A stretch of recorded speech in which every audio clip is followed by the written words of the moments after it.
Ready, Daniel? Okay. Anytime, Mayor. Call the meeting's order. For those who care to, please rise for an opening prayer. To salute to that, Dr. Ward, would you open us in a word of prayer, please, sir? Our Father, we're always glad to open our meetings by coming to you and believing that you are an important part of all that we do in this community. I continue to thank you for the men and women who serve this city, and I thank you for the men and women who serve on this council. I pray for wisdom and for courage, and in all things may you keep your hand of blessing upon us. In Jesus' name, amen. Amen. I pledge allegiance to the flag of the United States of America and to the republic for which it stands, one nation, under God, indivisible, with liberty and justice for all.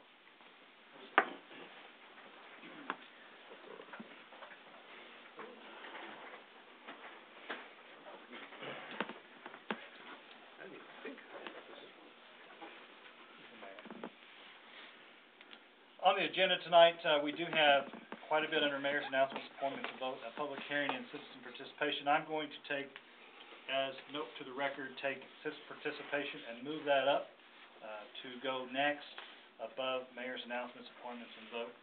And I'm going to move that up on the agenda, and because we will have quite a bit of time on the presentations from Mr. Zanola. We'll also have quite a bit of time on the engineering company's presentation, so I want to make sure that we get our citizens ample time to speak, and hopefully they don't feel rushed.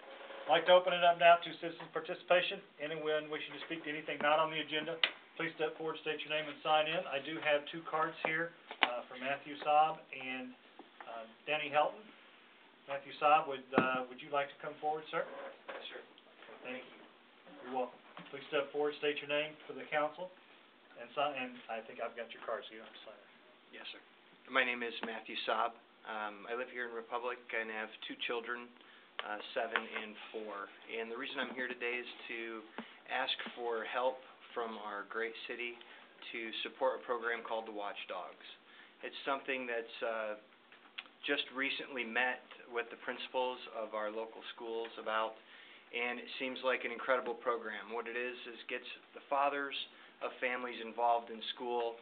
As we typically know, most of the times it's the mothers that are involved in the PTOs and the fundraisings and the things at the schools. Well, this program allows us as fathers to become more involved. And it's volunteer-based. However, there's a portion of it which will cause what will cost money, and it is a T-shirt which identifies those fathers in the school for security purposes and for children alike to come up to you, identify you with the program.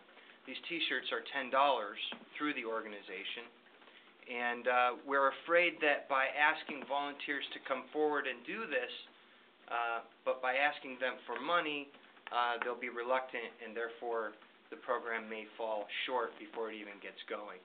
I have $10 to give, and lots of time.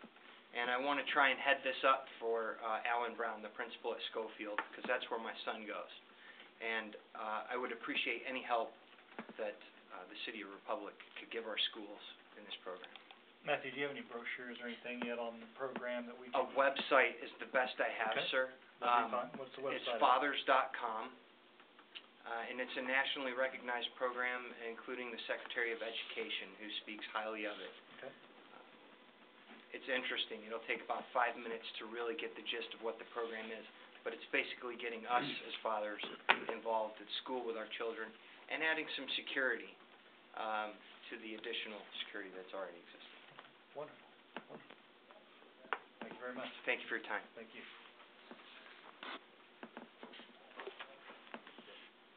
Let's see. Danny Helton, I think you're next. Danny Helton, please go ahead for the council. Please state your address. My address is 124 South Debbie Street. Okay, go ahead, sir. Me and my wife and 2 children are the residents here in Republic. And here recently, Greene County has passed a law for chickens and roosters in our city ordinance, city limits. Right now, we're having issues in our neighborhoods as far as the chickens and roosters. Our children's not able to get to sleep on time, being woke up 2, 3, 4 o'clock in the morning. We have roosters going off from 10 o'clock, odd hours, all the way up to, I've been woke up at 2:40 in the morning, from 2:40 in the morning to 3:30, 72 times.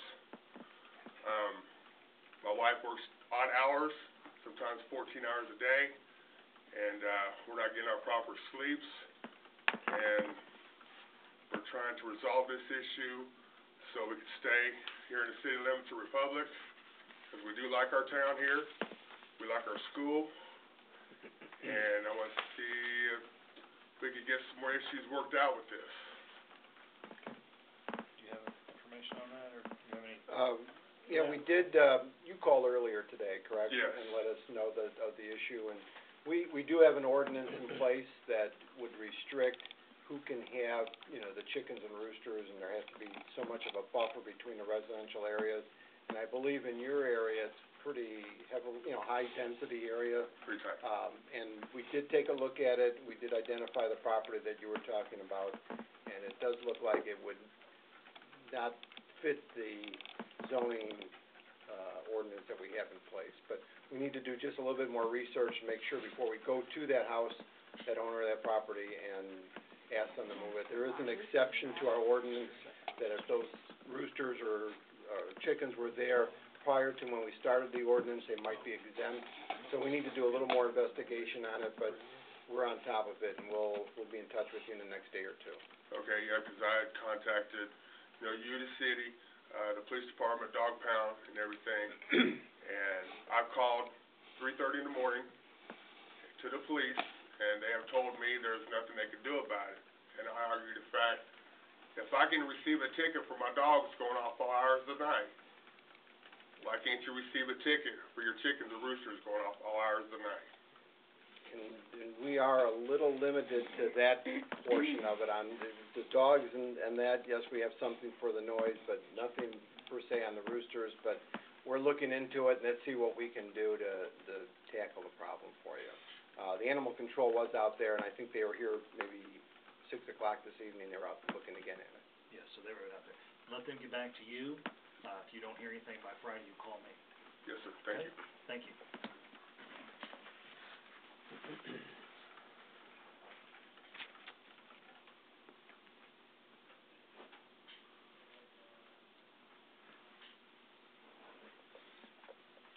Anyone else like to speak to anything not on the agenda? Please step forward, state your name, and sign in. I'm just here in support today. I am shocked. On the record, politician, it doesn't take a chance to get some money. Well, there's always a first, isn't there? Anyone else wishing to speak to anything not on the agenda? And Mr. Saab, just for your information, I have been contacted by somebody at your organization. Yes, sir. And I'm gonna look into it personally to see what we can do. Maybe we can put it in our newsletter and on our website too as well. So we're gonna look into that as well, just to let you know. Thank you, sir. I forgot to tell you that when we had that discussion, so, thank you. Anyone else wishing to speak to anything not on the agenda, please step forward, state your name, sign in. Seeing none, citizen participation closed. Let's see.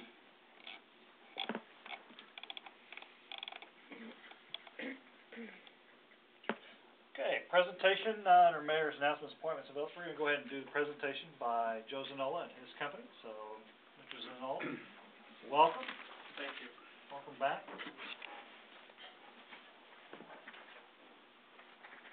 And Mr. Zanola is gonna give us a short presentation, council, on some of the housing information that they pulled up. The deck is quite extensive. That information will be turned over to Gail and Jim for further information. And just to let you know, he's kind of given us the executive overview. There is a lot of information available here, if I'm not mistaken. So Mr. Zanola will give us a kind of an executive category overview, and we'll run from there. So, Joe, do you need the lights off or anything? Looks like it. Dwayne, would you? Thank you, Chief. There, oh, one. Everybody cozy. I think that's fine. What? There we go. That's fine. Thanks, Dwayne. Well, good evening. I appreciate being invited back here. I spoke to your council last year and about kind of some state of new home building and things like that, and followed up with some options of how we could be of service to you.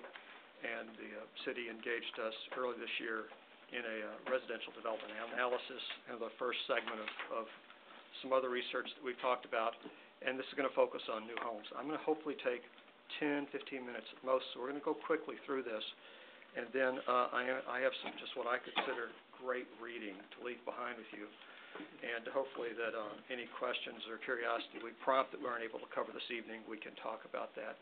The purpose of this research is to provide insights and recommendations that the city could immediately utilize to understand and guide new for-sale home information that we hope result in better life quality and help you with the community visioning and planning and improve the financial well-being of the City of Republic.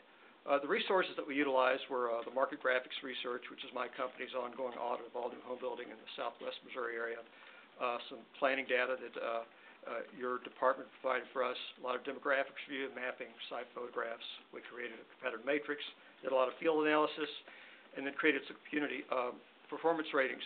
There are two maps here. What we did was set up kind of a general draw area that we looked at that does extend and expand beyond your city limits, but something we call kind of a market draw area, the effective area that is drawn to Republic. Within that area, and this is pretty small, there are 23 right now present new home, new for sale active communities that we specifically looked at. When we look at what's going on with the activity of those, this chart, essentially the blue bars indicate what's going on in terms of new home closings, and the brown bars are essentially the current supply. These go back and are analyzed every 4 months. So you can see that we've had a trending drop in the demand, what's been closing, and pretty much a leveling off of the supply. There's a little bit of a gauge going on here. So your supply is in somewhat acceptable range. We wish we had a few less speculative homes, but we're doing somewhat okay in that area. This small chart, which is shown much greater detail in our book, is the 23 subdivisions we looked at, and have all sorts of competitive measurements of those to help understand what's going on. We visited those sites several times.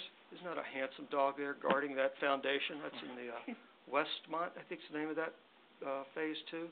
Did I get that right? Is it Westwood. Westwood, sorry. See too many subdivisions in my life. But those are just some photos. We visited these from Couldn't get any snow to... closer, could you? He was kind of inviting me to get out and get to know him better, but I think he was making sure nobody walked on that concrete foundation. And then we took all those and kind of set up in a rating development in terms of what the overall development condition was, and these are all labeled so they're anonymous and randomized here, so they don't line up with the alphabetical order. But really what we came up with was the average ratings in terms of the condition, the market position, kind of some merchandising, which is weak. But in all cases, we saw just extremely high potential for merchandising, actually helping selling better. And then some kind of some activity levels that we saw there. Now, our analysis was that essentially the home supply in this area is leveling. Demand, we're waiting for demand to come back. Oftentimes we see a home supply kind of spike when demand goes off because people are accustomed to building the same amount. But we've had good, I think, discipline on what we're building, so we're not overbuilding too much speculatively. When we look at the communities, our summaries are that we really saw just a wide range of ratings in terms of performance and how the subdivisions are doing and how they're set up. Upkeep is generally positive in your community. Tremendous potential in terms of increasing sales by merchandising. When we combine all that, they're presently average, kind of the whole everything else, but just a really strong upside in many of the communities.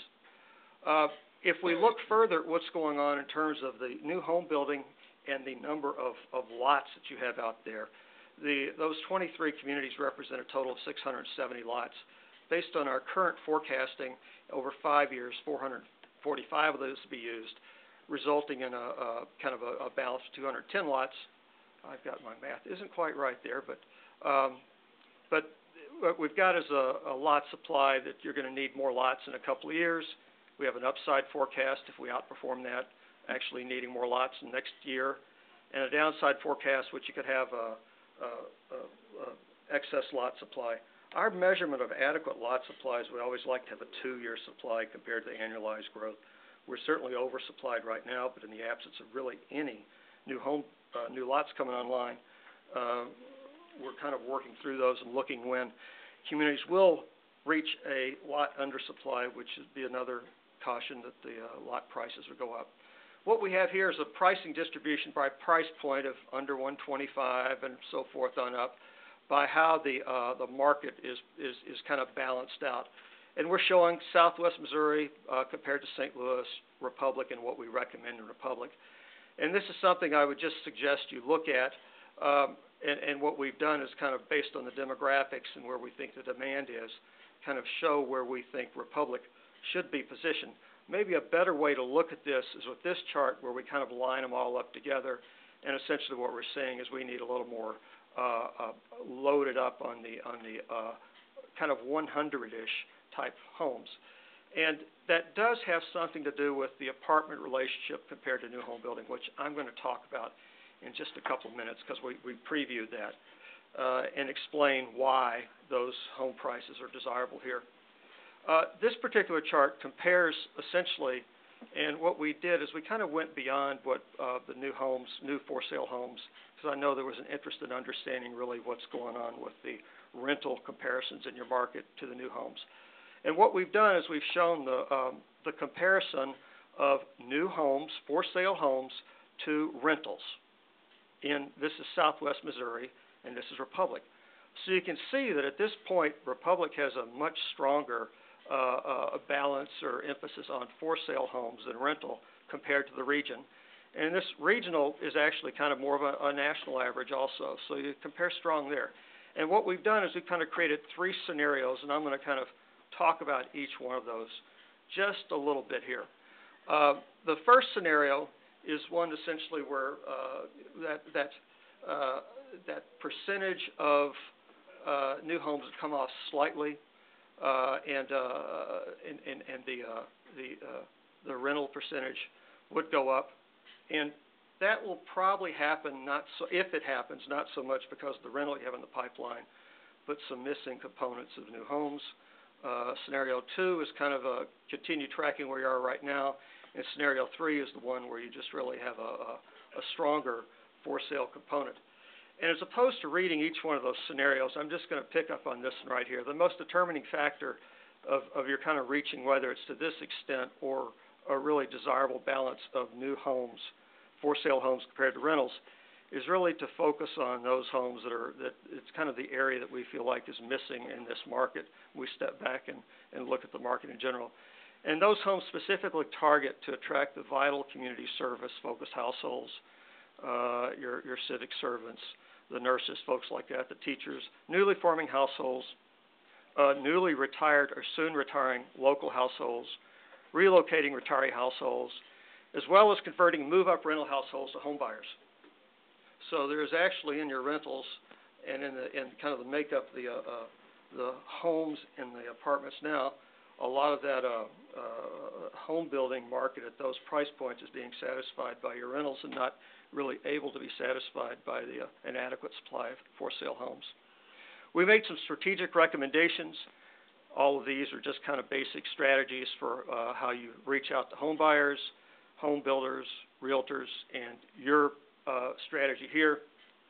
Each one of those strategies in our document has about 4 specific tactics, just some ideas that you may want to consider.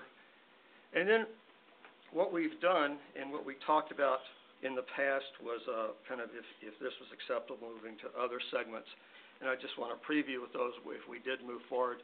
We would essentially begin to really look at the total demographic housing needs for the 3, 5, 10-year periods out in front of you, audit all existing planned housing supply. Right now we just really looked at the new for sale in some of the apartments and describe the balance and needs for housing by type, price, size, etc., that we hope would improve the life quality and economic benefits for your community.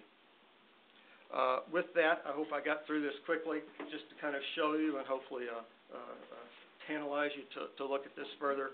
But I feel pretty happy about the project. I feel very happy about the project. We got back to you, and it feels like I believe it gives you some interesting ways to look at the housing future ahead of you, as well as to understand where you are right now and where you may be in the future as far as a balance of apartments, rentals compared to for sale housing.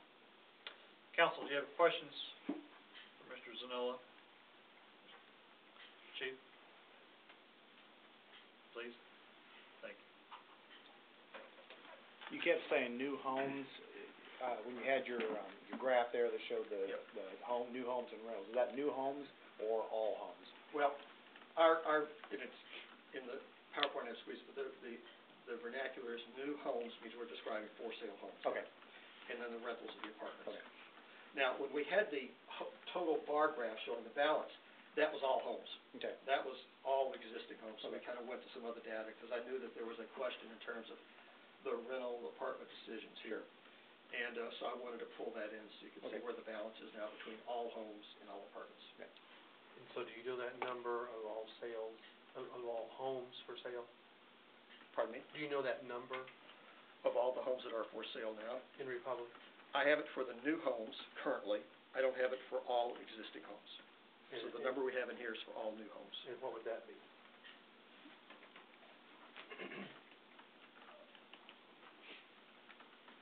See how good I am here. We are showing a net inventory of around 89 homes right now in the city, new homes in the city of Republic. 81, the beginning of the year, 74, 60, it was actually around 74 this time last year. And those are the new homes that we're counting in the subdivisions we showed there, in those 23 subdivisions. There are probably some scattered odd lots other places also. And that's with an annual demand currently of 244. I'm sorry, I'm giving you the wrong number. I'm giving you the wrong number. I need to, I am very sorry, I'm giving you the Christian County number. We don't do Christian County. I'm sorry, I'm giving you the, yeah, I'm sorry. I'm sorry. We have homes in Christian County. Yeah, you have some there. I need to look at, Sorry, Tom. I need to look at a graph, before I leave, I'll hand you that answer, because I need to look at the different chart here. I've got it in here, though. Is that okay? And Joe, can you touch on, you said you were gonna touch on the apartments and that segment of the market, that housing market in the, we put in the 120 or 100 to 125 range, and how that impacts the rentals, and then you're also, we had met prior to tonight just to go over the information to make sure we understood it before Joe came, but there's a bigger picture with the number of rental units that have been built over the years within the Springfield, Greene County area, and how that housing market in the 125-ish range affects that.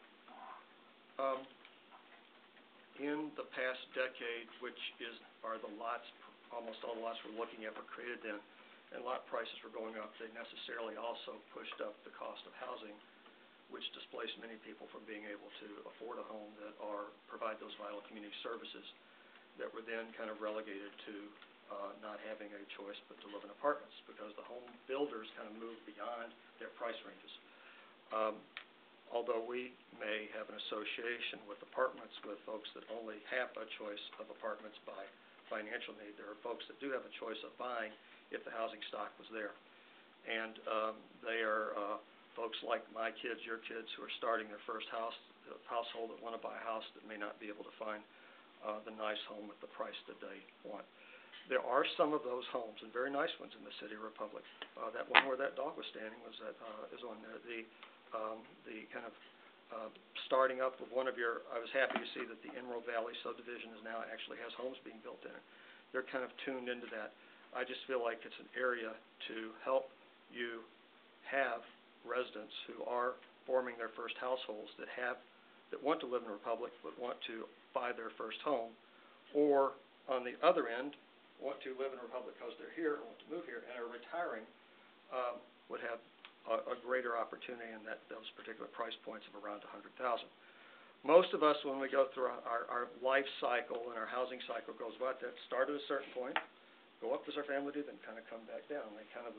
So the first-time, last-time home buyers in this market are often those that fit that 100-ish price point that we have not often addressed, and I see there's a strong opportunity for you to do that here, which would satisfy many of the folks that live in apartments that's their only choice or limited choice right now. Does that address the area you're talking about, Jim? And I think the other thing you had brought up to us, because we had talked at length about what does this mean to the moratorium that we have in place, and how does that impact us going forward. And one of the areas that we need to continue to look at, but this looks at the current situation, the current market that we have right now. It touches on the future, but where we had probably late 90s and early 2000s built a lot of single-family homes, the market quickly shifted, and then we have on the books a lot of multifamily rental-type properties that are approved through PDDs or other zoning categories that aren't necessarily being built at the moment. So when you factor into that, our percentage potentially could be much higher when it comes to the multifamily. Yeah. We made a comment in here that if the cumulative plan portions of rental become reality, your city could move from a higher homeownership percentage relative to the total region to a lower homeowner percentage. And that often communities like yours that have gone through a strong growing cycle will have some segment that's overbuilt, or is kind of, people see that, they keep wanting to do it. And with yours, it is apartments. And I am acknowledging that, but also saying that there's that gap on the homeowner side that needs to be filled in to give those folks a more of a choice. So Joe, let's see if I got that. We're overgrown on apartments a little bit, but with that, there's very little housing to move from the apartments into the first-time homeowner. It goes really to the second and third and fourth-time homeowners. Is that what you're saying? Yes. What you have had is that you have had a lot more aggressive planning for people that want to do multifamily than you've had to do the correct balance of for-sale housing. I see. And so I would like to see, from just my balanced housing standpoint, thinking of the citizens and everybody having the house that they need, more emphasis on all stratas of new homes. Okay. That would satisfy many of the people that aspire to own a home in Republic. Thank you. Mr. Klinkenberry? There seems to be a large number of homes in that 100K range that are also rentals. At least I notice that in subdivisions around my area. Are you able to track that as well, or do you just track it as a home? And is your home a new home subdivision? It's brand new, well, it's been around a few years, but it's still building brand new homes in it. But there's a lot of them around my area, and there's constantly rental signs, and they're 99.9 type homes, $100,000 homes. Well, I am taking a look at the home building world and I know it has changed, but I feel like it is going to get back to more of a normal balance. We're imbalanced now from having overbought now to over-rented. But when we do look at the long-term demographics in your community and how we see people kind of migrating through their household lives, there is not an adequate number of those homes that we see in the future. Now, I will acknowledge it right now, because of financing and people's fear and all those other things, that the preference or necessity to rent has shifted to a greater extent than we've seen before. At the same time, your community still has a higher percentage of home ownership compared to rental than the other areas of the region. Well, what I was trying to say was that if you think we have a low number of $100,000 homes, when you throw in that a lot of them are being rented, it makes that inventory even worse. At least that's why. I don't know if it's because those are good speculative price points to be at for rentals or what, but it seems like that's what I've seen in the area. But that makes it even more dramatic. I have to be careful. I'll be glad to come back and talk to you informally to kind of give you the long answers. Sure. But I'm going to try to shorten the long answer right now. When I talk about merchandising there, I think builders are learning how to help certain buyers that would like to buy a home and there are more tools available to make some of those people that are renting become buyers again. We've gone from a fashion or a strong preference to buy now to almost an expectation that nobody wants to buy, they just want to rent, or they can't financing, so they have to rent. So that will balance out. Regardless, there is an inadequate long-term, now and long-term supply of those homes. Thank you. Other questions, comments, council? Anything else? Gail, do you want to add anything on that? Other than this is the kind of information that we can use, not really just for homeowners or home builders, I should say home builders, but for the lending institutions. The lending world drives a lot of this, and so this kind of statistical information gives us good information to go and talk about the City of Republic and the opportunity there to not only the home builder, but the lending institutions as well. Thank you. Any other questions for Mr. Zanola? There is quite a bit of documentation on this, if I'm not mistaken. A lot, and it's going to take some time to get through. However, if you would like to a copy of that, please contact Gail or Jim, and they will get you a copy of that. And there's other questions that you might have as you go through it. Please write those down.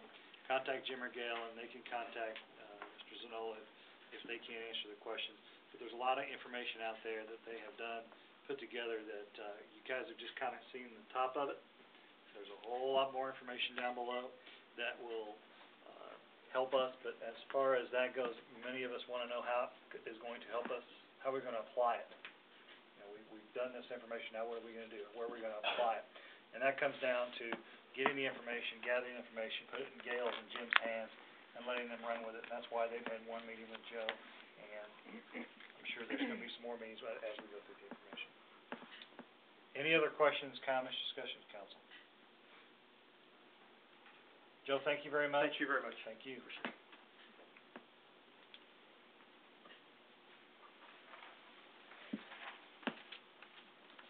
Next item on the agenda for mayor's announcements, appointments, and vote is the presentation from the engineering companies. Mr. Brock, Kane, would you get him and tell him just to bring one of them? It doesn't matter. Take his pick.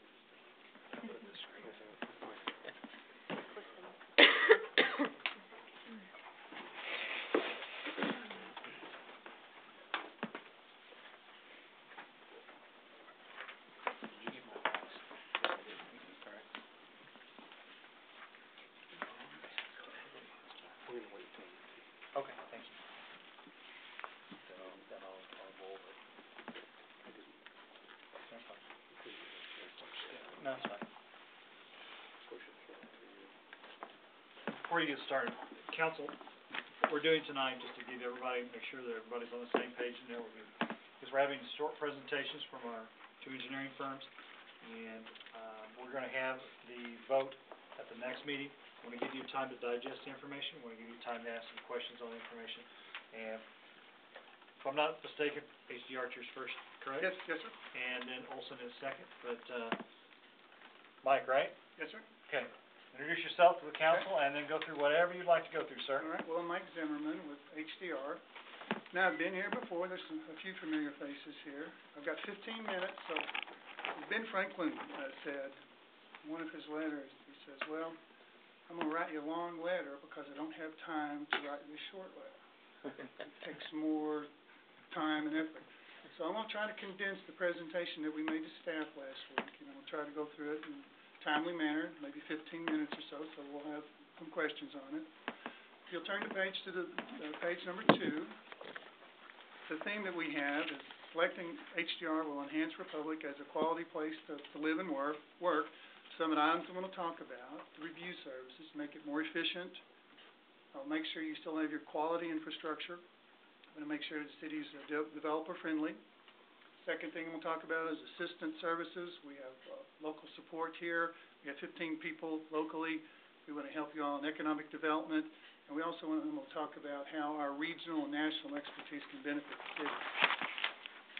To summarize the review process, the key is we want to make sure that the city, the Republic, is developer-friendly, yet you want to make sure you maintain your high quality of your infrastructure because you've worked so hard to do that.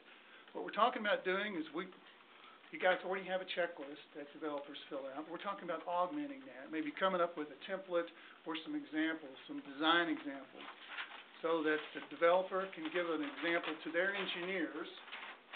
This is kind of an example of some of the stuff that we give out to them. And they use this as an example, so when you guys are doing the review, everything's in the same format. All the information is the same. So when you review the information, it can be quick, it can be dirty, and before it comes to us, you can just make sure it's all there and it's in a real nice format. So it'll save time.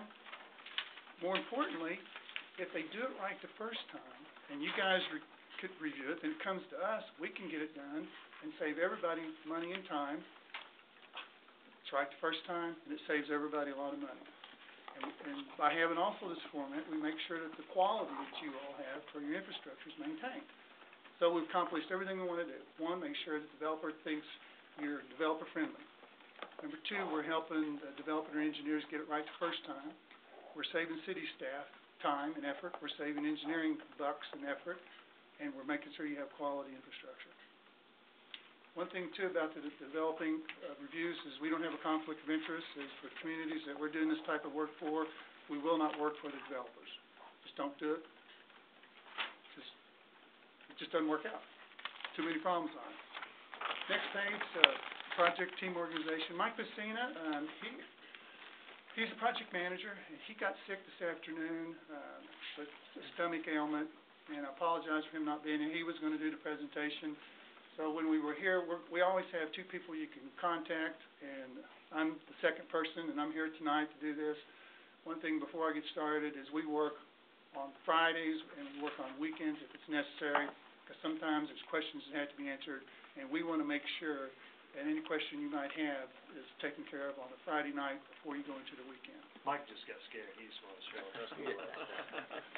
Yeah. Well, Mike Messina is a project manager, and he's the office manager for our local office. Locally, we have Travis Hire in our office to help, and Doug Fabian here locally too for the plan reviews.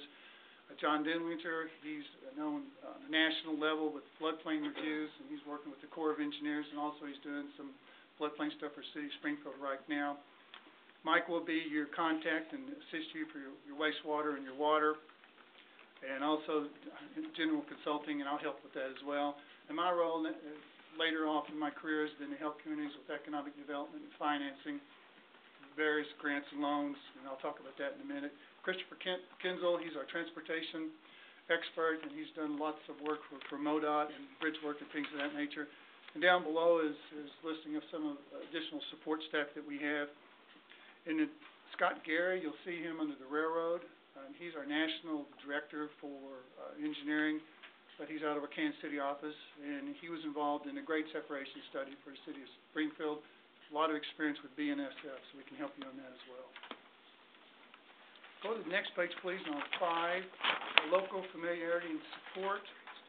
Currently, I think you all know, we've been working with you on the rate study, and I hope that's gone very well. And we brought national experts in to assist us on that as well. Mr. Pacino, working in another firm, has a lot of local experience directly with you all. He was an engineer of record who did the design for all the Brookline improvements from the water tower, the water lines, the sewers, the pump stations, and things of that nature. So he has direct hands-on experience. And fortunately for me, before David came over here, I had experience working with David when he was at Ozark, and I think you can ask him, we had a very good relationship. Local services, what we have locally in our office, you can see we have wastewater, water, stormwater, civil, electrical, mechanical, survey, and resident project representation. So we have all that available locally. Economic development. In today's world, getting a new developer to come in, a new business, commercial or industrial, it's very competitive around the state, very competitive. There's a need for speed. If a developer calls on a Friday afternoon and says, hey guys, can you provide this information? What information does he want? Well, he's going to want to know, okay, are you set up, how are you set up for communications? How are you transportation for this particular site? How's your transportation set up? Do you have good road access? Do you have good rail access? How are the utilities set up? Do you have water and sewer? Do you have natural gas?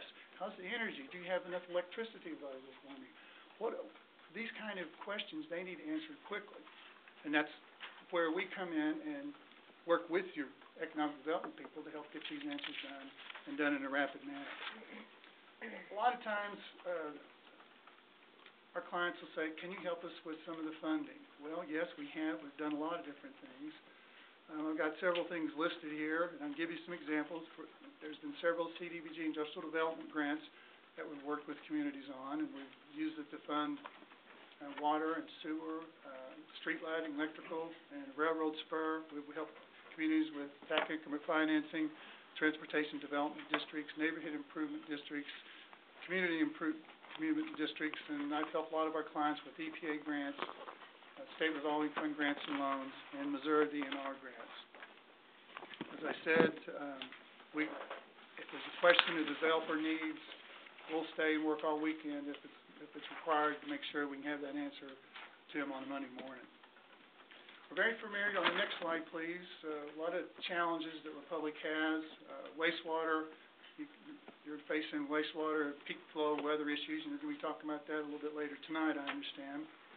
It's a triad: flow equalization, peak flow treatment, infiltration, inflow correction. Currently we're working for a lot of communities around the state, helping them with this, and working with the state: Mount Vernon, Ozark, St. Joseph, Kirksville, Rolla, Independence, Lee Summit, Hollister, Little Blue Valley Sewer District, just to mention a few. So working with us, we wouldn't be plowing new ground. We've been working with enforcement. We've been working with DNR on all these different communities, and we've learned a lot of information which we can help you all on. Right now, you're 14,000 people, and now you're going to have your MS4 permit for stormwater. That's your municipal separate storm sewer system. We have some experts in-house, and one thing I was recently told that the Corps of Engineers has a PAS program. It's Planning Assistant to States grant program. We have an indefinite delivery contract with the Corps of Engineers, and they've told us they'll work with communities to fund 50-50 master planning or stormwater master planning. So this is one thing we could bring to the table to try to get the Corps of Engineers involved to help you with your stormwater master plan. You can even help finish the mapping that your GIS department is trying to do, and work with you all to help come up with that sort of thing. On transportation, we have lots of experience currently with MoDOT, Missouri River Bridge. We were the ones, there's a couple of Missouri River bridges for MoDOT, and also we were selected by MoDOT to do the analysis for the new diverging diamond on Interstate 44 and 13, that new development up there. We were the one. The design was done in-house, but they asked us to do an assessment that they've been presenting to all the other states. As we said earlier, we do a lot of work with Burlington Northern, so we can help them in that aspect. Missouri Department of Natural Resources, when the Division of Geology and Land Survey did that groundwater study for Southwest Missouri, DNR hired us, our expert, to review that for the state. So we have state confidence in that, and also they had us help them with the state training for sanitary sewer overflows. We were the master trainer for that for the state. The last page is, just a summary. HDR has over 8,000 people. We have 180 offices across the country. We can bring in national experts when we need to. We can have teleconferencing, which I think we did that for you all on the rate study, and I think I did it with 1 minute to spare, so I'll take a deep breath, and I don't know if y'all have any questions or comments for me. Council, questions, comments, or discussion for Mr. Zimmerman? Anything at all? Mr. Hunsinger? Yes, sir. Did I hear you say that you would help us writing grants? Yes, sir. I've helped some communities in preparing grants, both CDBG, industrial development grants, and things of that nature. I helped the city of Reedon Springs get an economic development grant for $1.6 million for their stormwater. If you've been through there recently, they didn't do the stormwater improvements, even though they got the grant, because some of the local people were worried about the street being torn up. Well, now they call me back and say, Zimmerman, we want to do it now. Can you help? Well, I don't know. We're going to go back to the well and see if we can help them there. So, yeah, we do a lot of that. When I talked about the CDBG industrial development grants, I do the preliminary engineering reports. And I've done a lot of those, and before I turn them in, I go review them with the people reviewing them from the state to make sure all the questions are answered up front before I do my formal submittal. So it's approved the first time. Again, time is money. We want to make sure that it's done right the first time. Our cost estimates are critical. is very important. Yes, sir. And you need to go meet with the people who are going to make the decisions and get their insight before you put any pencil to paper. You're welcome. Other questions, comments, discussion, council?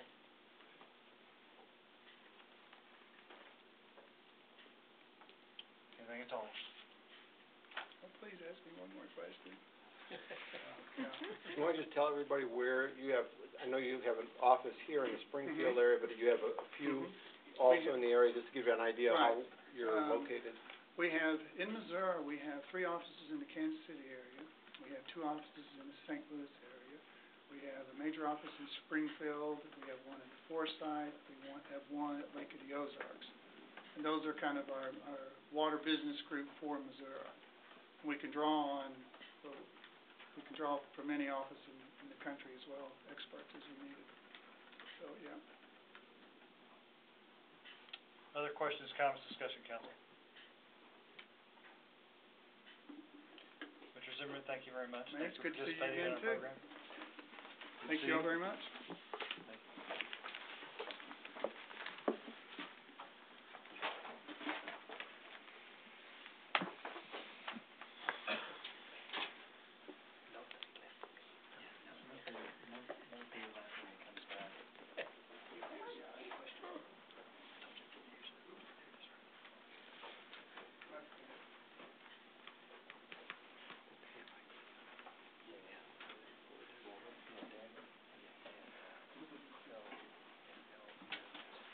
Hold on, John. I got one missing. He's kind of went AWOL. Which I guess is not unusual for him, is it?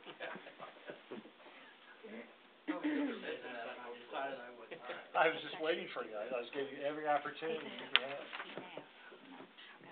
Logan, who's sitting on the front row, is learning quite a bit. Aren't you, Logan? 10. Yeah, but he never wants to run for city council. When you're 18, Logan, I got a job for you. There's a Chester there. I don't know what that was. It's okay.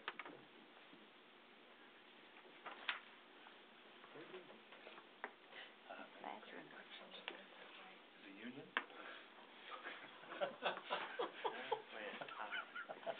He is? Okay. Just checking. John, do you have anything to hand out or anything? Well, I could, or hand it out afterwards. Well, to hand it out now. Yeah. We may be a while. Now that we're all back. I think he had to go straighten his tie. Yes, Make it was sure getting kind of crooked. You've never worn a tie, have you? Yes, I have. Seriously? Yeah, twice. Thank I you. got married and And today. I think. Last time we took pictures, last 3 times.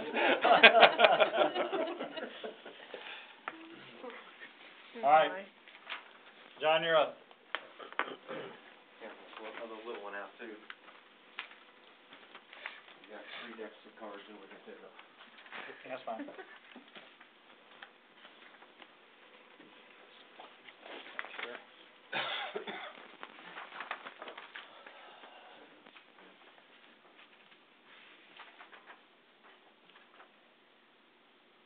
You are Okay. up. Go ahead, jump in. I'm sitting here reading, waiting for you to talk. Go ahead. All right, good evening, Mayor and Alderman, or City Council. I'm sorry, it used to be the Alderman, and that's changed. But you know who I am. I'm John Forster with Olson Associates. I've worked with Scott Consulting Engineers for a number of years. 24 years is working with the city, 1 year now with Olson, once we merged with them. Got 32 years of overall experience in engineering, and served as your client manager, basically your client contact for the entire time that I've worked with the city. I've got with me here is Eric Dove. He's got 17 years of experience in water resources. He's our local stormwater expert. He's a certified floodplain manager and is currently working with you on that Cully floodway infringement issue that is out there. TJ Watley over here is been with us for a number of years. He's got 14 years of experience, 5 years with a very large firm in Kansas City, so he brings some large firm experience here with us. And then our office in Springfield, we've got 15 other additional professional personnel to help serve the city locally.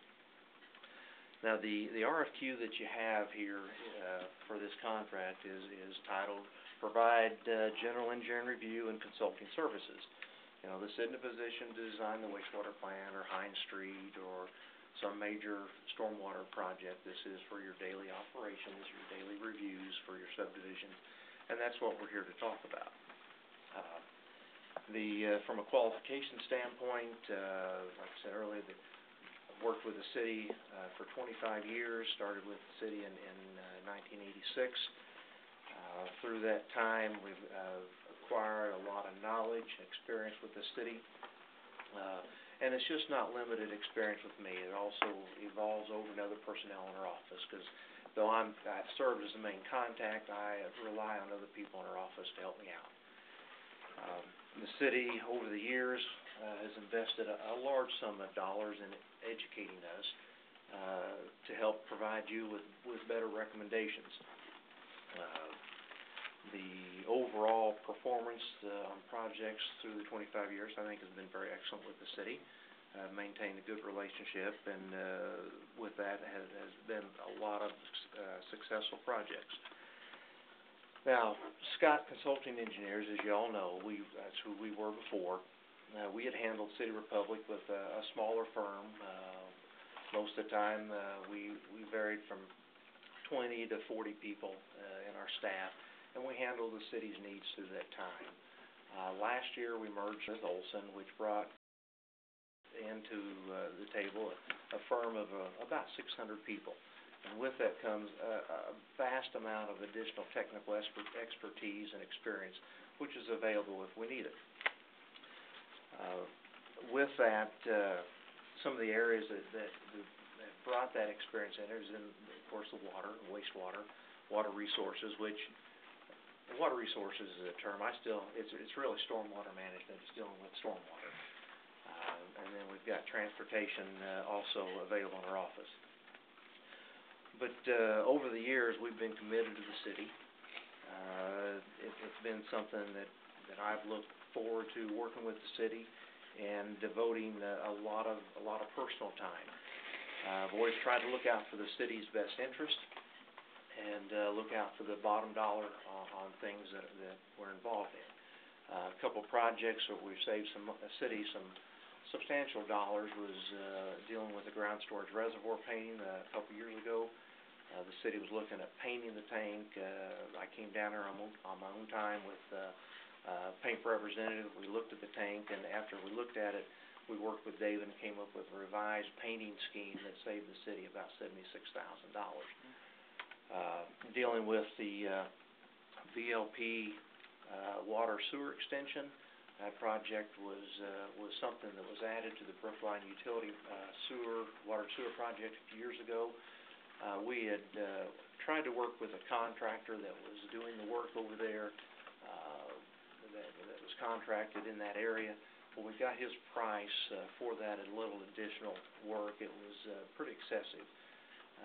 Worked with Dave and recommended that we come in here and rebid it publicly. We did that and saved the city $100,000 on that project. Again, trying to show that we're looking out for the city's interest of the bottom dollar. Currently participate in the monthly planning and review committee meetings that the city has, and what I've worked out an agreement with Jim was we would donate half of our time to that, so it is a good deal for the city, and you know, puts us where we can still be there to provide some recommendations, some history on the city that we know of. During the presentation to the selection committee, a couple questions came up, and I want to just clarify some of the information. One question came up was dealing with my age, you know, and I guess I'm still alive, so I didn't get but So far. But yes, I've got a lot of experience. I've been doing this for 32 years. I have no immediate plans to retire. My intention is to work another 10 years at least. But through the process of our project execution, we still are allowing other members in our office to become experienced, become accustomed, familiar with everything that's going on in the Republic. An example of that is TJ here. He was the engineer that designed the screw pump replacement project that we're waiting on approval from DNR before we start construction on that. He's also assisted me on the bypass elimination plan that we just started working on. Eric Dove is working with you on that floodplain issue, floodway issue over on Cully. Jane Earhart in our office. She is designing the West Elm Street sidewalks. She was involved in the East Elm Street sidewalks, the North Main sidewalks, and also the Northampton sidewalks. Then we've got Nathan Meyer, who is working on the park drainage, our park lane drainage project. So as we work with the city, that knowledge is being spread out amongst the different people in our office. And I just really serve as the client contact, and I do what I can, but I've got to have assistance, so that's why we spread it out. From a technical standpoint, that was another question is, do we keep up with kind of current standards? Well, yes, we participate in all types of in-house training seminars, outside seminars, continuing education courses. Within the Olson group, we have a water wastewater team, and we get together periodically and collaborate on new technologies, different treatment methodologies, in an attempt and a process to stay current on all the regulations and new technology. One of the issues that came up recently was a nutrient reduction seminar that was held up at Lake the Ozarks. Where in that seminar, one of our experts provided a presentation on a real innovative treatment process called the vertical loop reactor. Now, there's only a few of these operating in the state and the country, and so one of the ones that Olson had designed was up in Nebraska. Another treatment plant that was recently completed in the local area that was presented at this conference employed the same technology that we employed in your treatment plant design 12 years ago. Yes, your treatment plant is designed to meet nutrient removal limits. So that, from a technical standpoint, we stay current. At the beginning of our last 3-year contract, I sat down with the mayor and Jim, and we visited about what kind of job expectations they had for us.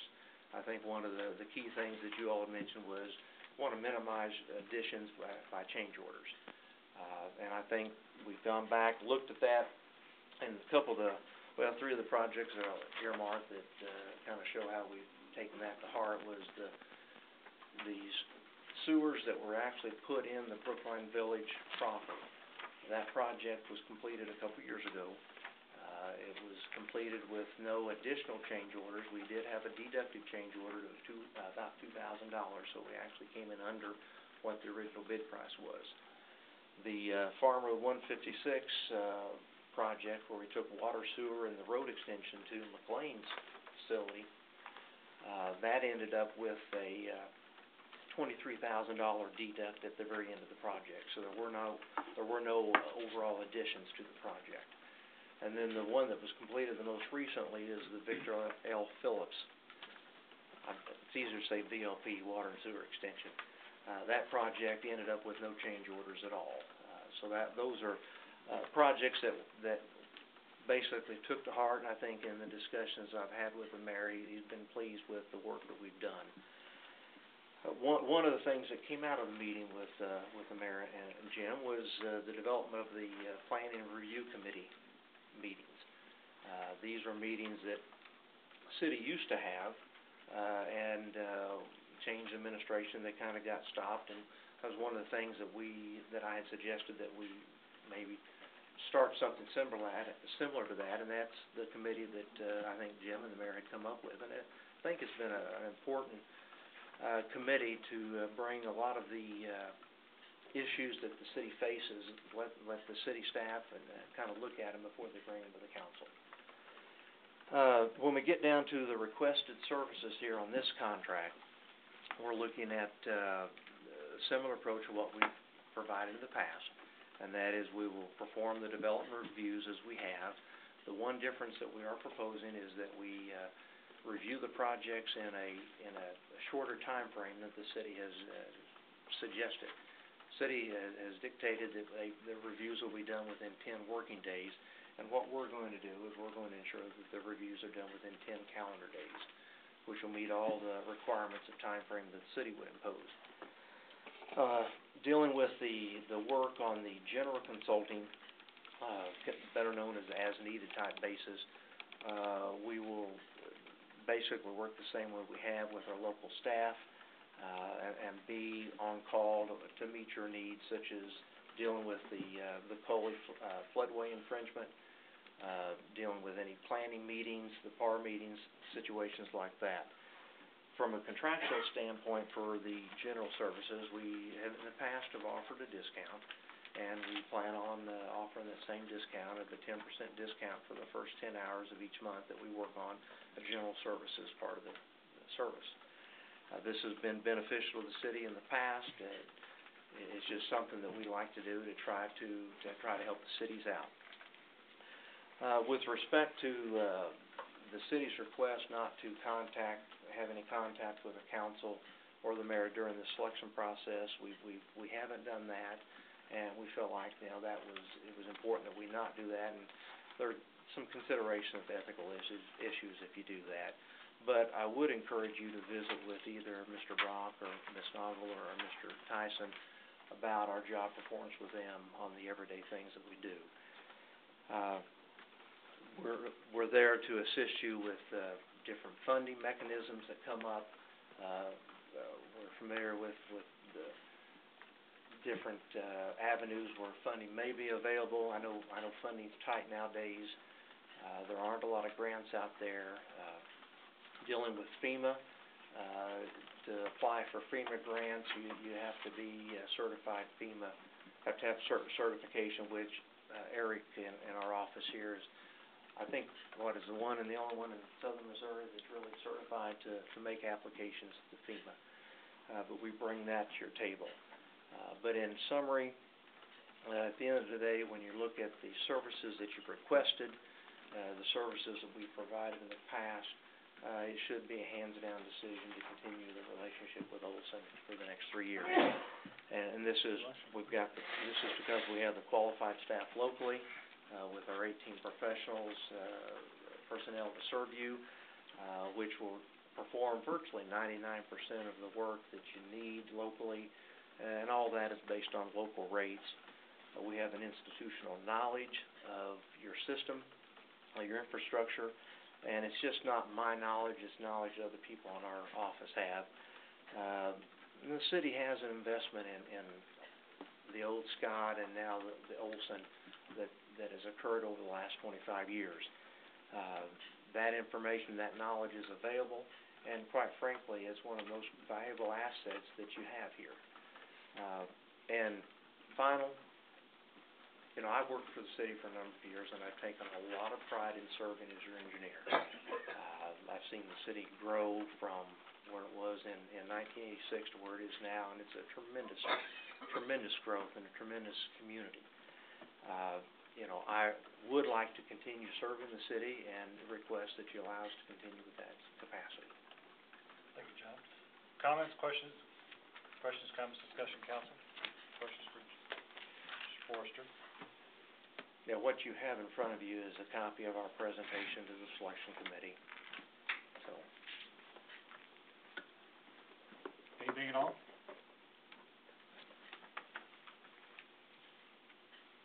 Okay. John, thank you very much. thank you. And again, selection process will be at the next meeting, September 26th. All right. Thank you. Thank you.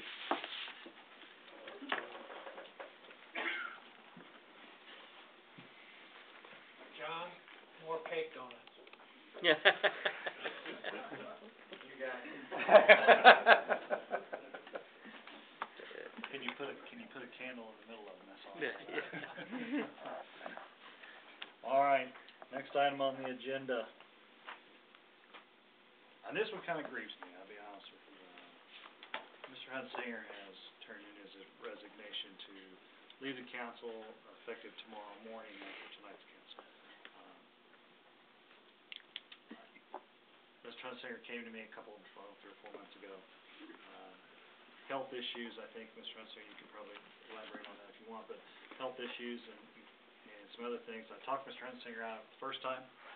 He came back again, a month or two later, talked him out of him again, and this time he came to me and said, don't talk me out of it. And Mr. Hunsinger is going to retire, I guess, from the council, I guess would be a good way to put it. I know for a fact of all his years of experience, I think you have 11, I think. Been a wonderful council member, been a good friend of mine, I want you to know, and I appreciate your opinion. I always, even when we disagreed, we always walked out friends, and I appreciate that, and you have done a wonderful job, in my opinion, and you've been a wonderful mayor pro tem, and your shoes are going to be hard to fill, I can tell you that much. Your opinion's valued on this council, it's valued in the community, and it certainly is going to take a lot of years for us to have a member such as yourself that has the knowledge and experience that you brought to this council as a representative of the community. I know I appreciate it, and I know the council members appreciate it too. And I know Doris is here, and Doris did tell me though.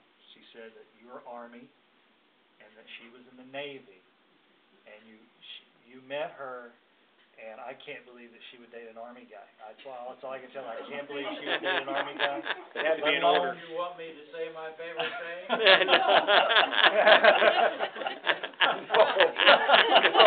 We are being recorded. Sorry, no. But I will say, they've been married 56 years, so all Jim had to do was look at her. And I know Doris, she can handle him. So I just can't believe that she'd marry an Army guy. But you have a wonderful wife there in Doris, and I know that you guys are going to spend a lot more time together. Not that this job took a whole lot, but I've already given her some ideas of things that you could do while you're gone. Some other things. I appreciate that. You're welcome anytime. But I know I'm going to miss you, Jim, and I'm going to give you every opportunity to say whatever you would like to say. Well, I enjoyed my time, most of the time on the council. We had some good times and bad times, disagreements, but by and large, I enjoyed my time on the council.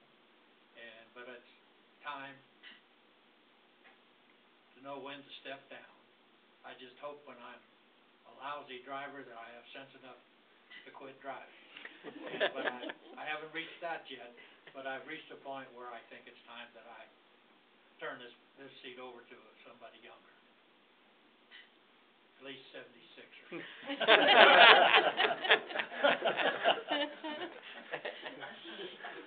Council members, do you have anything you would like to add? Or to tell Mr. Hunsinger? And Daniel, don't pull out your list. Okay. Well, I hope you quit driving too when you get to that point, Jim.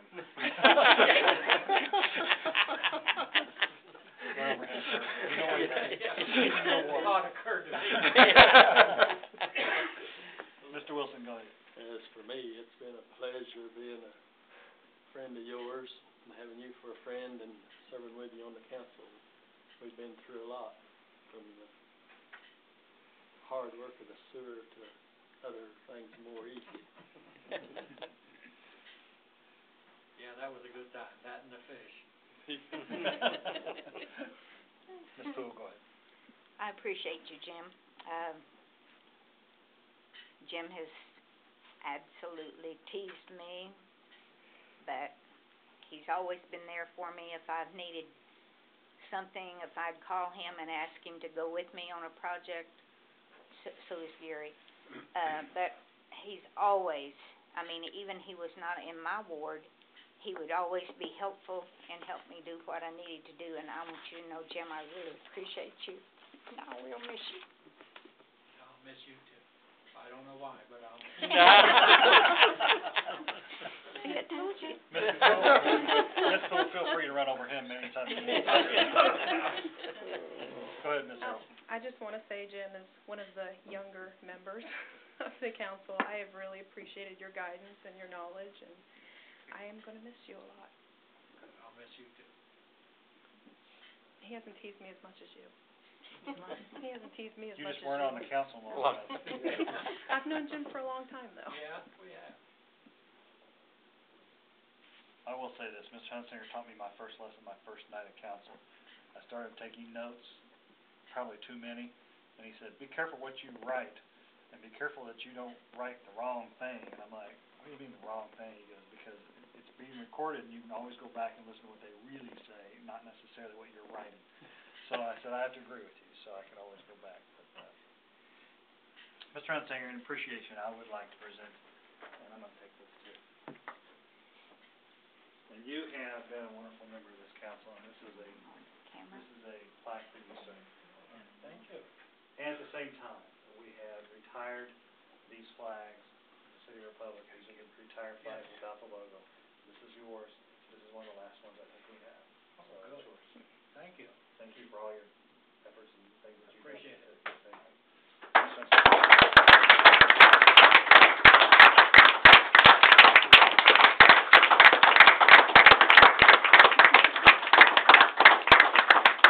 Hooray, I'm almost gone. No, you're not. No, you're not. I have your letter. You have to stay for a while. With that, with Mr. Hunsinger resigning from the council tomorrow, effective tomorrow morning, we do need to elect a new mayor pro tem tonight, which I will take nominations. What's on Mr. Wilson? Mr. Wilson. I'm gonna nominate Daniel Harder to be Okay. mayor pro tem. Write this down, because I will forget. Okay. Daniel Harder. Other nominations?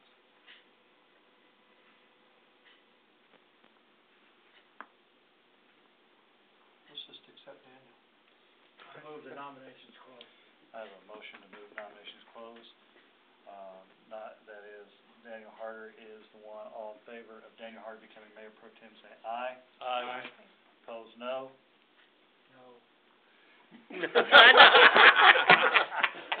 Any abstentions? I'll abstain. Motion carries 5-1-1. Thank you, Jim.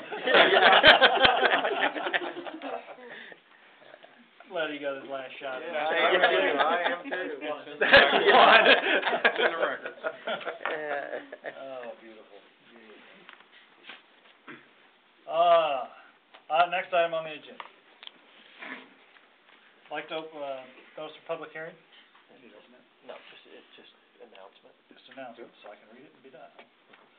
Notice of public hearing to be held on September 26th regarding the rezoning of property located at 700 block of US Highway 60, owned by T. Ed Pinniger. As a notice of public hearing, so we're done with that, correct? Moving on, need a motion on the consent agenda. Motion. I have a motion and a second. All in favor say aye. Aye. Opposed, no. Any abstentions?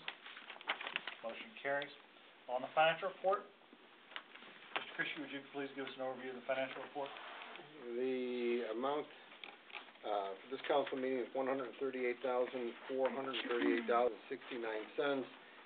I took the liberty of just pulling out some of the major expenses out of this, just to kind of give everybody, an update of where the larger amounts are. That doesn't mean if you have questions about some of the smaller amounts, I can answer those, but finance doesn't typically have a large dollar amount, but this time they do at $15,513, or $515, pardon me.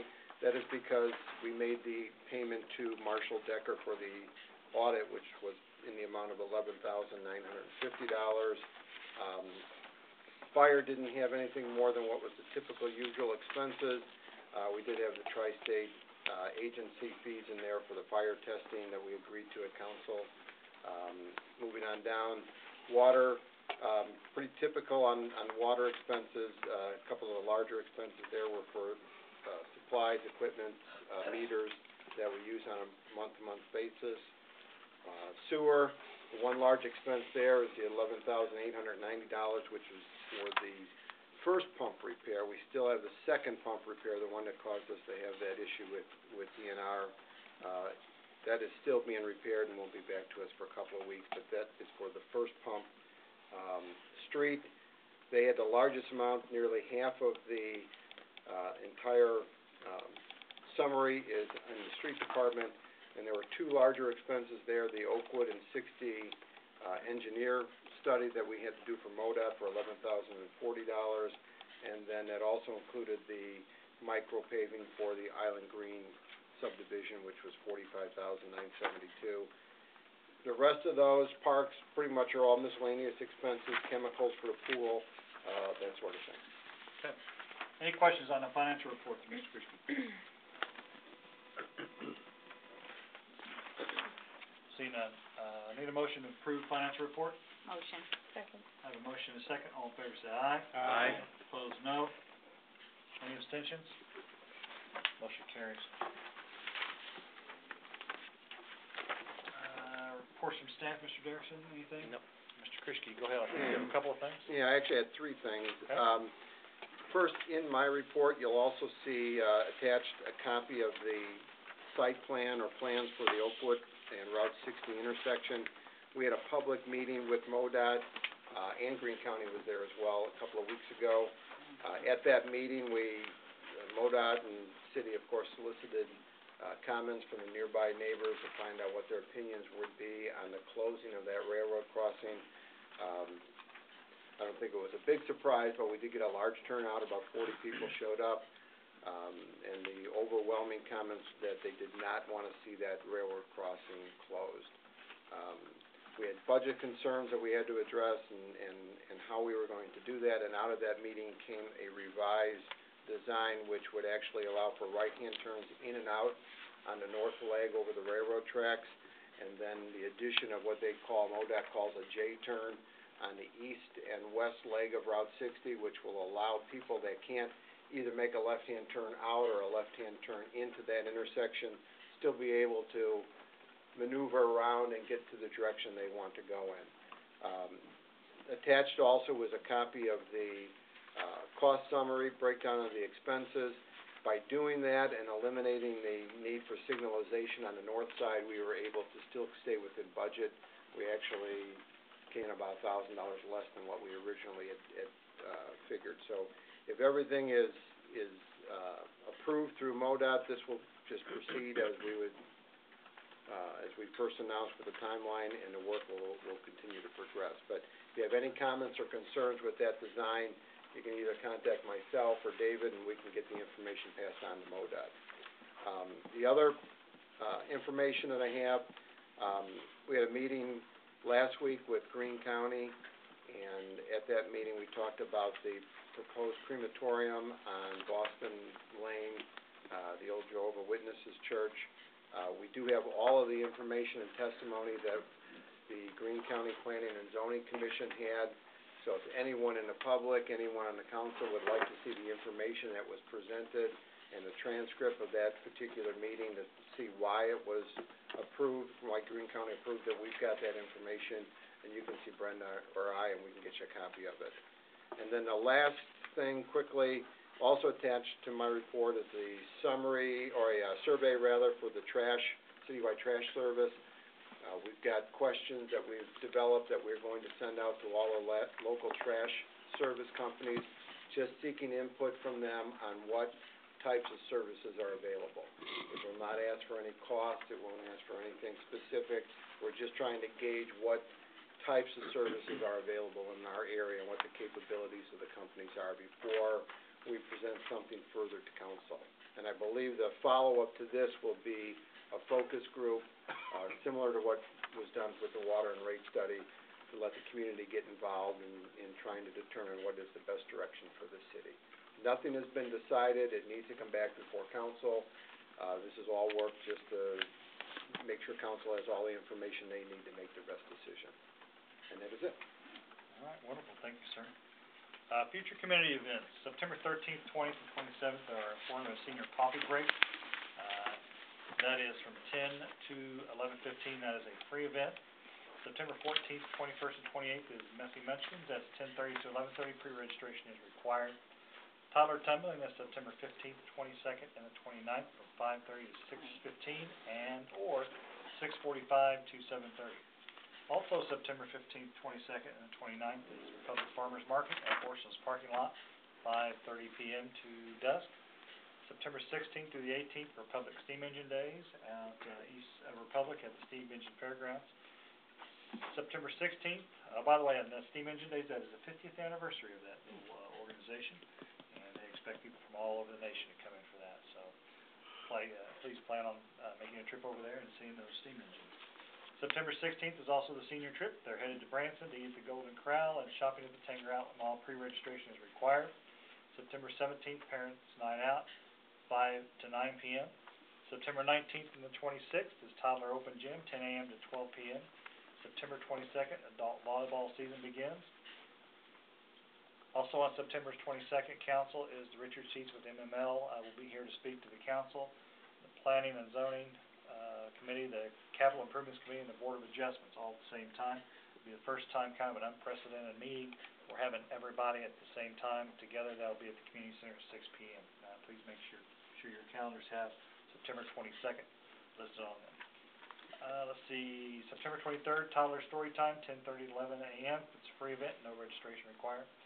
September 26th, Adult Men's Basketball registration begins. September 29th, the Senior Movie, 2 p.m., free popcorn and coffee. King? That's still the True Grit movie. Still the True Grit movie. The original? Yeah, the new one. The new one, okay, the new True Grit movie. October 1st is Pumpkin Days in downtown Republic. That is the second largest, or almost the largest event in the city for a one-day event, right with, I think, Have a Blast. They pretty much should go neck and neck with the number of participants. It's a wonderful program. Board Commissions and Committee Reports, Board of Adjustments, October 6th, Capital Improvements, September 20th, City Council, September 26th, and October 10th. October 20th, 27th, and November 10th are budget meetings. Please plan, council to attend those. The public is also welcome at those budget meetings. Planning and Zoning, September 19th.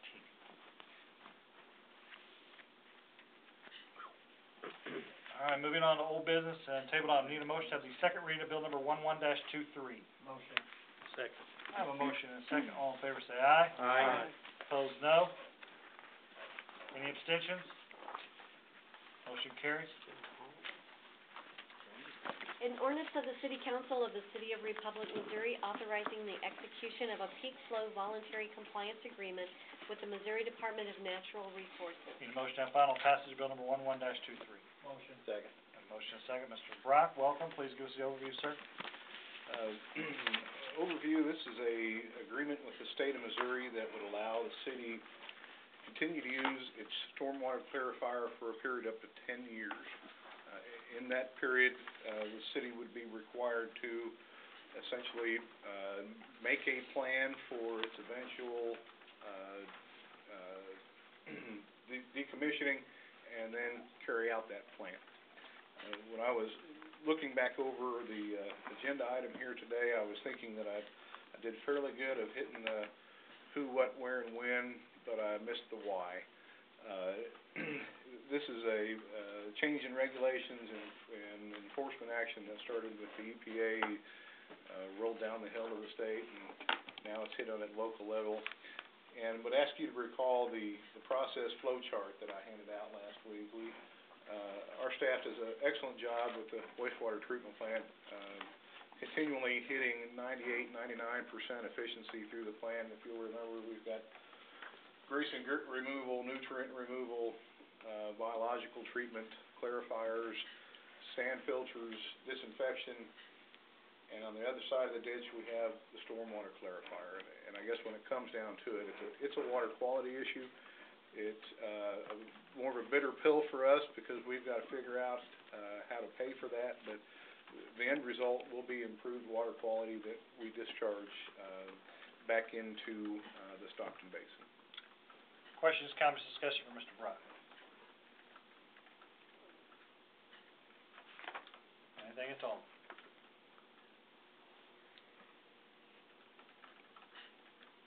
Seeing none, roll call vote.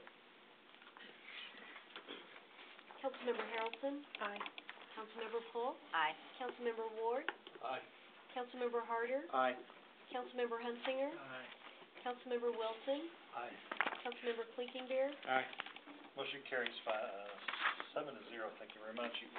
On to new business, need a motion to have the first reading of bill number 11-24. Motion. Second. I have a motion and a second, all in favor say aye. Aye. Opposed, no. Any abstentions? Motion carries. An ordinance of the City Council of the City of Republic, Missouri, adding Chapter 245, Republic City Code, Food and Food Establishments. Thank you, Brenda. Mr. Krischke, will you give us the overview after Mr. Derrickson does?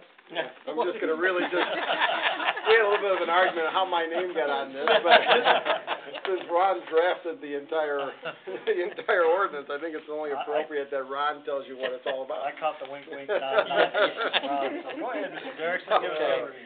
Well, I think most of you may have heard some of this before, but 2 or 3 years ago, Springfield, Greene County Health Department approached us about being able to do enforcement through our municipal court due to some retirements and just, I guess, changes that they had. Kind of dropped the issue, and then just a few months ago, it came back up. And basically what they're asking, it's not, they're not asking for any funding or anything financially from the city. They just want to be able to have their inspectors, if they get into a situation where someone is not cooperating, rather than having to go to the state to ask them to issue a ticket or file a charge, they will be able to come to us, and as long as the evidence warrants it, a charge can be filed through municipal court. Be much easier, quicker, faster for them to handle it through municipal court than have to go through the state system. And so basically what I did is I copycatted a lot of what Springfield already has to do the enforcement through municipal court in Springfield, and just tweaked that and adopted that to have the same regulations here and enforcement through our municipal court system. Comments, questions, discussion for Mr. Derrickson? You know, the only other tidbit of information is that they currently charge a fee for their inspections when they go into Springfield, and I think into some of the other cities. As Ron mentioned, they're not looking for any fees, they're not looking for, you know, or anything financial, they just want the ability for the enforcement. But in case you hear a restaurant thinking there's going to be fees charged because that's similar to what they do in other areas, that's not the case. It might happen eventually, but they were not pushing for that. Questions, comments, discussion?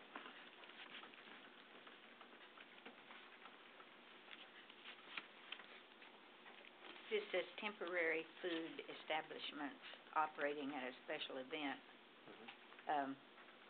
We have at farmers market, we have people who bring their bakery goods.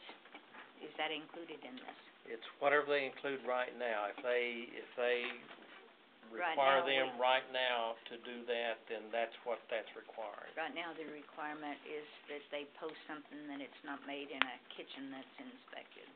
As long as they're in compliance now. They have to comply with, the health inspector expects, if it's not in a kitchen that's approved by the inspector, then they post on their table or wherever they're doing their, sales, that it's not, that the food was prepared in a kitchen that was not inspected. Whatever the health department requires right now is identically what this Okay. would require. It's not changing the, Huh?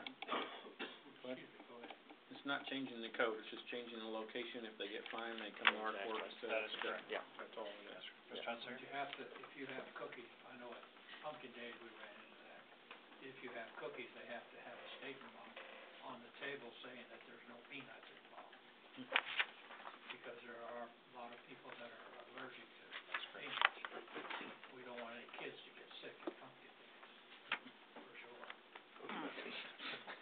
Bad PR. Other questions, comments, discussion, as Mr.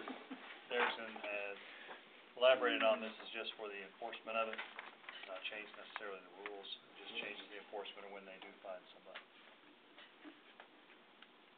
Anything at all?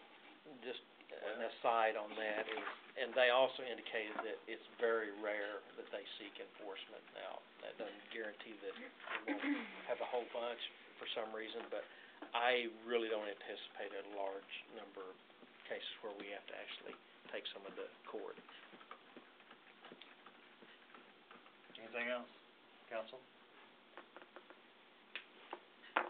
This is a first read, so please, if you have questions in the meantime, please get with Mr. Derrickson and Mr. Krischke.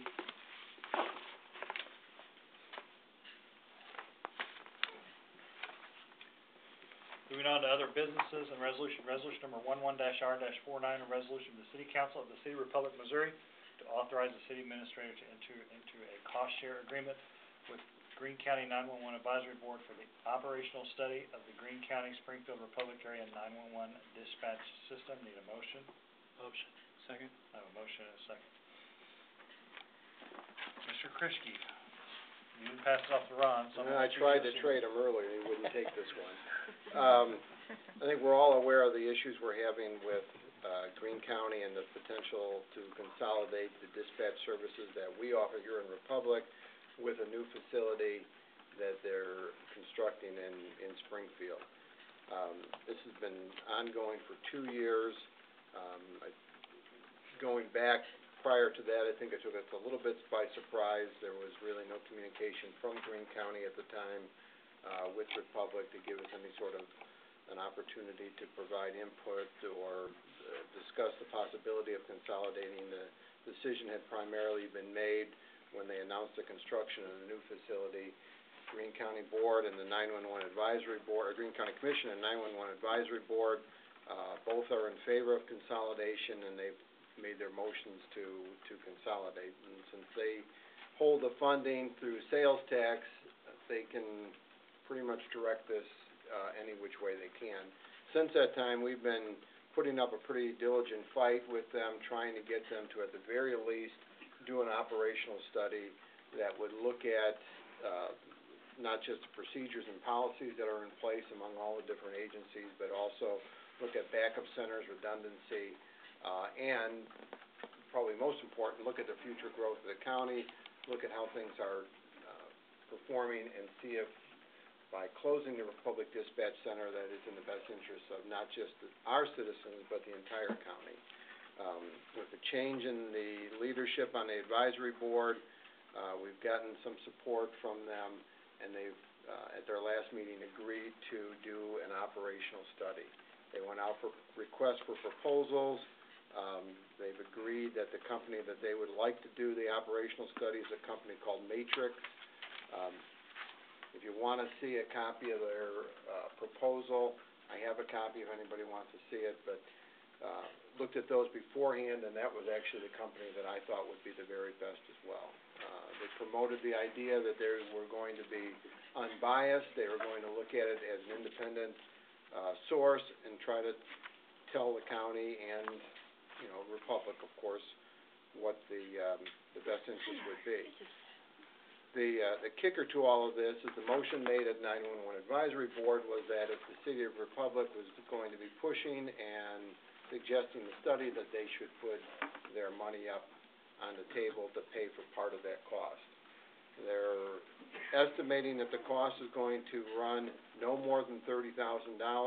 They think it could be negotiated down to about $25,000, and the motion they made was to split that $25,000 cost with the city. And that's what this resolution is for, is to authorize the city to enter into a cost share agreement in a cost not to exceed $12,500. The one thing that we did add that was not included in the motion from the advisory board as we put together an agreement, that basically stated that we wanted to be involved in setting the parameters and goals and the vision of that study and a few other items, but that was the main one. So if we go ahead and agree to this, at their next meeting next week, we will pass that on, and it'll be back in their hands to say yes or no. Mr. Hunsinger, go ahead. Yes. I know it's a bitter pill for Greene County to put that to us, but this is very, very important to the city of Republic. I think it's important enough that we're taking the right steps to have Jim negotiate the best deal he can, and if he has to go with half, he has to go with half. But I think the study needs to be the only salvation we have in keeping our 911 here is to pay for half that study, so be it. But that's the only chance to have it come in our direction at all. Before I get to you, Mr. Harder, Mr. Hunsinger, you were correct. Council, Mr. Christie has been nice enough to present the side that to go with the 12-5. I'm going to let you know the other side. You choose how you want to go. If we do not fund the study for 12-5, they will not do the study because they have basically told us they're not going to pay for the whole thing, and therefore they'll be continuing down the path to close it. Now, with that said, if the study comes back that says they close us, then guess what? You know, they close us. If the study comes back that says it keeps us open, then we have it, as to Ms. Hunsinger's point, we have a chance. So it's kind of up to you how you want to go. I'm just letting you know both sides of it. Mr. Hardy, you had a question. But they still have the option, irrelevant of what the study says, they still have the final say, correct? That is correct. So we can be throwing $12,500 away. That is correct. So, and my take on this is if they didn't even, get our viewpoints on shutting it down in the first place, what makes them think they're gonna go by the study? To your point, Mr. Harder, they actually put together a committee about a year ago, a little over a year ago, with 3 people on it, 2 from Greene County, 1 from here. Mr. Tyson was on that committee. They only looked at the financial aspect of closing 911. They didn't look at backup. They didn't look at what it was going to take, what it was going to do to the citizens. What about our alarms at our public works facilities? What about things like that? That was never looked at. It was only financial. Okay. It was based on the building that they have, the $18 or $19 million building. They looked at strictly financial, and strictly financial, they came back and said, close it. But after we ran the numbers, and we looked at it, Mr. Krischke ran the numbers, there's plenty of money available. That financing that they have in the building and all the financials they have are in place. We cannot change that. We, when we had our meetings with Greene County Commissioners, that is the one thing that we tried to let them know is that we do not agree with how it's structured. We do not agree with where it's headed. We do not agree with that. However, that is already in place. There's nothing we can change. The only thing that we can affect, the only thing that right now that we can look at, council, is whether or not to have this facility closed. Now, you are correct in your assessment, Mr. Harder, that if you spend $12,500, they can still close it. The problem is that if you get a third-party independent study and they close it anyway, that's where they're gonna run into some major problems. Yep. Not just in the city of Republic, but in the county in general, and in Springfield in general. Mr. Clinkenbeard? My only thought, and what's your final, mention there, Jim, on stipulations, if we're gonna put up 12,500, we better have our our representative there and involved in it as much as possible so that it isn't steered in a particular direction.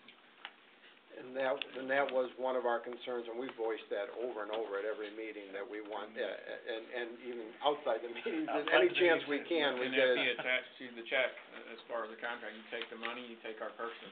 To your point, we do have, for council's information, we do have Chief Lowe. He is our representative on the 911 board, along with a few others.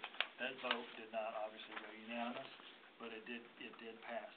To your point, Mr. Clinkenbeard, where Mr. Derrickson and Mr. Christie and I have discussed about the parameters that we want to see in the study as well, but as far as that goes, as what happens if the study says this, or what happens if the study says that.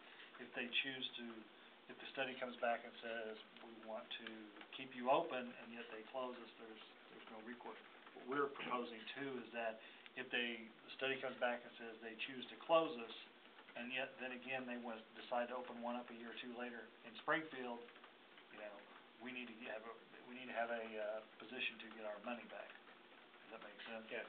So, does that answer your question? We're on the same page as you, we do not wanna spend 12.5 for nothing, and that's our whole point. Well, and the fact that there are, you said, new faces on there that might be open for, looking at it a little more objectively might help. Yes, we've had, Be politically correct. we've been up this issue, I mean, many of you remember, we had letters to the editor last year, we had quite a bit of that information out there, we still have a fight on our hands. This has been going on for 2.5 years. We started asking for an independent study 2.5 years ago at least, or more, and, we've been rebuffed every time we've presented it, every time we've asked for it, every time we've said, this is what you really need to do. It was financial to them only, and that's okay, we just need more information regarding that, so. With that said, other questions, comments, discussion, council, with that said.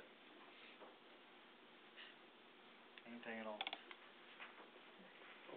just gonna get one last thing, Please I don't wanna keep throwing more information out there, but one thing that we have harped on, the 911 Advisory Board is that the City of Republic will be impacted, and our citizens, they don't necessarily know or understand all of the benefits or negatives towards consolidation, and we did have a survey question, in our last citizen survey, and vast majority of the people did not want to see our dispatch center closed.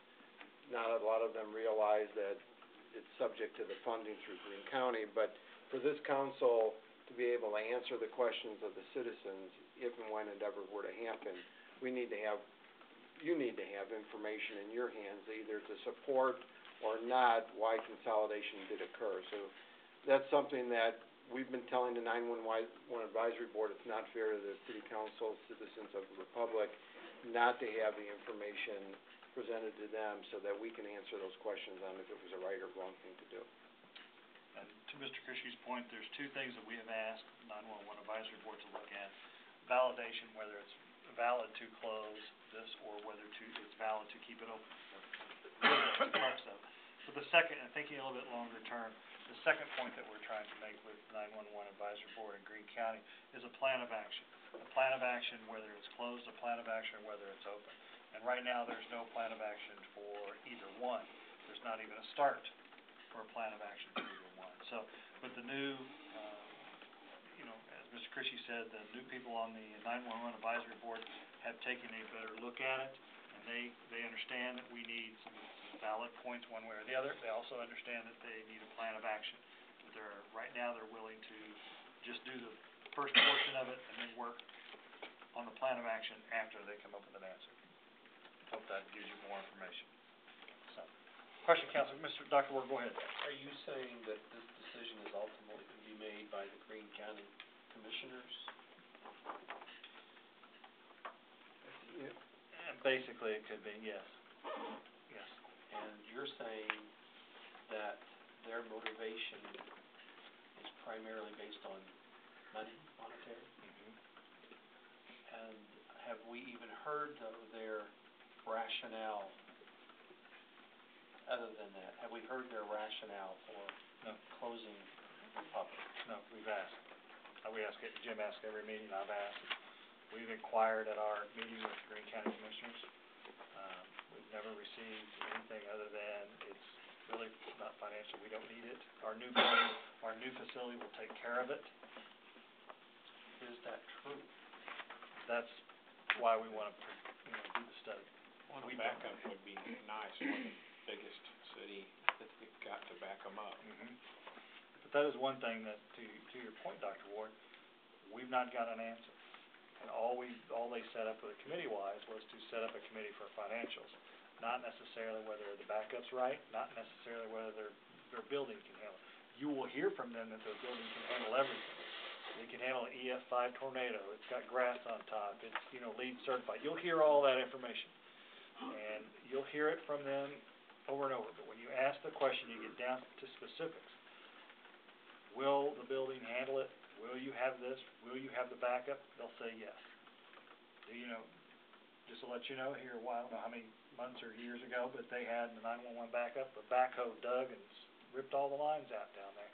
They didn't know it. They didn't receive any calls. All the calls were coming out here. We finally called them up and said, hey, do you realize all your calls are coming into us? They had no idea. They got it fixed in a hurry. They didn't know it. Now, they're gonna have 2 lines coming in separate. They've done all their homework on that. That's fine. But that building's not only gonna house 911, it's gonna handle, the EMA, Emergency Management Services for the county. It's also gonna be the morgue people, is it not? And medical examiners. Medical examiner's office. So, you're gonna have 3 different entities in that one building. It was built basically as 911. So 911 tax is paying for the entire building, but yet you've got EMA and you've got morgue services that aren't paying anything toward the building. They're just they're in there because 911 tax will pay for it. And where will we find our 12.5? We do have increased revenues this year, and we're going to be, thankfully, that's the nice news, is our sales tax and our franchise taxes are up, so we are enjoying greater revenues, and our expenses are still at the levels we budgeted them at. Unfortunately, we'll be having to tap into that for this expense. We had a few other expenses, the roof and a few others that are also gonna have to tap into that, but it will come out of the additional revenues. We have a few line item expenses that we're low on that we might be able to tap into for some of this, but most of it's gonna come from increased revenues. It's a stretch, council, there's no doubt about it. It's a stretch. And they've asked us to do this. We lobbied hard for them to pay it every dime. Almost to the point where I think we've made a few of them angry because we've lobbied so hard, but it's really only fair that they pay it, in my opinion.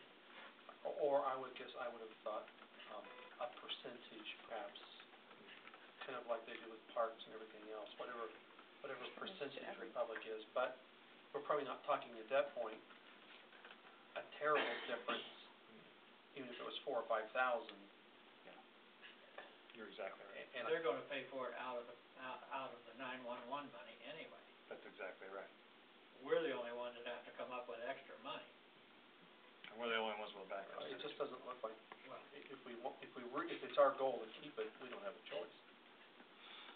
Well, yes, I mean, we wanted to bring it before you though, because it is a financial stretch, and we are tight like every other municipality around the state and the nation, and we did not want to do something that binds us to anything. We want to make sure that we have the safeguards in place legally to get our money back if something happens, and at the same time wanted to bring it before you. If the answer is no, council, then the answer is no, and we move on.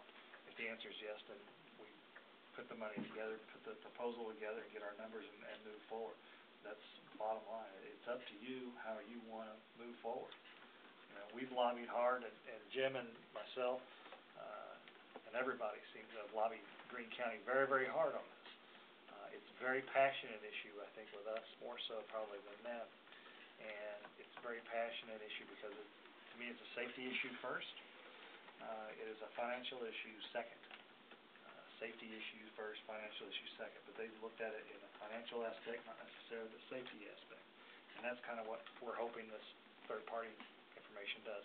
Jim had actually made a proposal to them that we go outside and get a third party. We had some professors, I think at MSU, that would be able to do the same study. We proposed that as well, and that kind of got shot down too. But this third party that they agreed to was, in my opinion, the right decision, that they had to go to a third party to get it done. I don't like the cost factor. They should be able to afford it, in my opinion, but then that fell on deaf ears.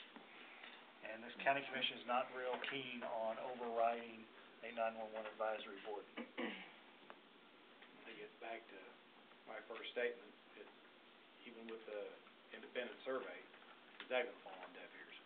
No. They get the last word anyway. I don't believe it will, Daniel, and I'll tell you why. The reason that they're doing the study in the first place shows that they do have some initiative, and they do have some forward-thinking people on that board. That shows right there that they do want to see a survey. They didn't have to vote it, they didn't have to do it. They could have voted and said, we're not gonna do it, we're gonna close it and move on, but they didn't. And that's what shows me a little bit that they're hopefully looking forward to safety. Huh? think they're in earnest with this, if the survey can prove. I believe they're in earnest with the survey. Now, how it comes back and how honest they are after that, that's. Well, that's my concern. That's the We can gamble. That's the gamble, exactly, it's a $12,500 gamble, Yes, it is, sir. that we can, Yeah, or it could be their way of basically, confirming their own position. That is correct. You are correct. But if they're wrong, then there's a lot of pressure to look at us. That is correct as well. And the flip side is, ladies and gentlemen, if they do close us, and it comes back that they close us, and then a few years down the road, they wanna open one up, we have all the equipment, they can just reopen it. I don't know that that'll ever happen, but there's the opportunity for that as well. And they're gonna probably want it in Springfield, but we have every asset to put it right back out here.